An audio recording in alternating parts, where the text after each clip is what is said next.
بسم اللہ الرحمن الرحیم۔ السلام علیکم ڈیئر اسٹوڈنٹس، آج کی اس ویڈیو میں ہم انشاءاللہ تعالی 11ویں جماعت اسلامیات لازمی کی نیو بک میں سے حدیث نمبر 9 کا ترجمہ، تشریح اور عملی زندگی سے تعلق آپ کی خدمت میں بیان کریں گے۔ حدیث نمبر 9 ہے، لعن رسول اللہ صلی اللہ علیہ وسلم المتشبہین من الرجال بالنساء والمتشبہات من النساء بالرجال۔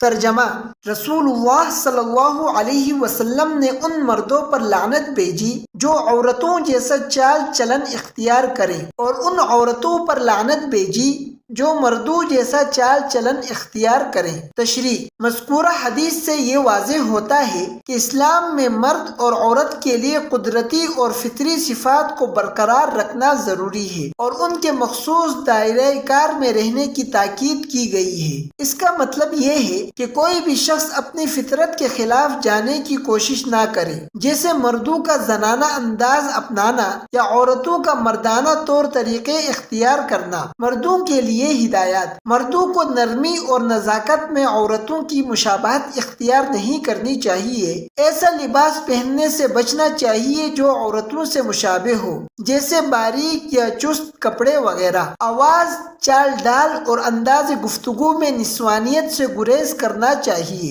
عورتوں کے لیے ہدایات، عورتوں کو مردوں کے سخت اور بے باک انداز اپنانے سے پرہیز کرنا چاہیے۔ ایسا لباس نہ پہنا جائے جو مردوں کے لباس جیسا ہو، جیسے مردانہ پینٹ شرٹ وغیرہ۔ آواز اور چال میں مردانہ پن نہ ہو بلکہ نسوانیت اور حیا کو برقرار رکھنا چاہیے۔ عملی زندگی سے تعلق، مذکورہ حدیث ہمیں سکھاتی ہے کہ مردوں اور عورتوں کو اپنی فطری شناخت برقرار رکھنی چاہیے اور ایک دوسرے کی مشابہت اختیار کرنے سے گریز کرنا چاہیے۔ نبی کریم صلی اللہ علیہ وسلم نے ان مردوں پر لعنت فرمائی جو عورتوں کی طرح بول چال، لباس اور انداز اپناتے ہیں، اور ان عورتوں پر بھی لعنت فرمائی جو مردوں کی مشابہت اختیار کرتی ہیں۔ یہ ممانعت صرف ظاہری شکل و صورت تک محدود نہیں بلکہ رویے، عادات اور طرز زندگی کو بھی شامل ہے۔ مردوں کے لیے ضروری ہے کہ وہ اپنی گفتگو، چال ڈال اور لباس میں مردانگی کو برقرار رکھیں اور نرمی و نزاکت میں عورتوں کی مشابہت نہ کریں۔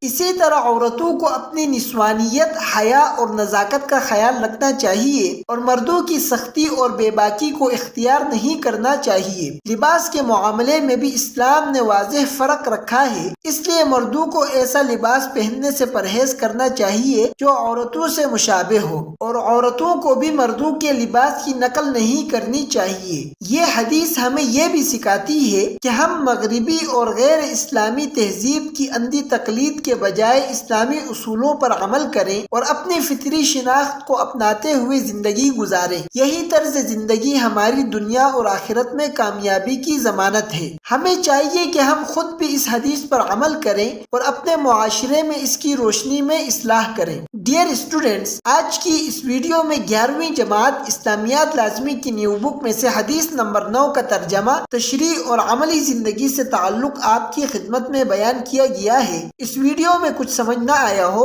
یا اس حوالے سے کوئی بھی سوال ہو تو کمنٹ باکس میں کیجیے گا، انشاءاللہ تعالی اس کا جواب دیا جائے گا۔ تب تک کے لیے ہمیں اجازت دیجیے، ملتے ہیں اگلی ویڈیو میں۔ اللہ حافظ۔